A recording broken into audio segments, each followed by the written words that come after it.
اور ہم ہی نے زمین میں تمہارا ٹھکانہ بنایا اور اس میں تمہارے لیے اسباب معیشت پیدا کیے، مگر تم کم ہی شکر کرتے ہو۔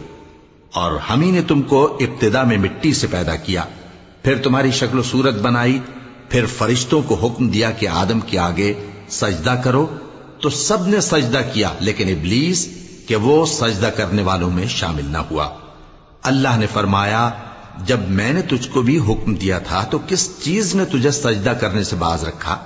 اس نے کہا کہ میں اس سے افضل ہوں، مجھے تو نے آگ سے پیدا کیا ہے اور اسے مٹی سے بنایا ہے۔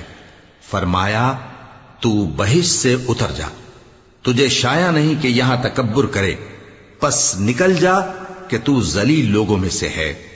اس نے کہا کہ مجھے اس دن تک مہلت عطا فرما جس دن لوگ قبروں سے اٹھائے جائیں گے۔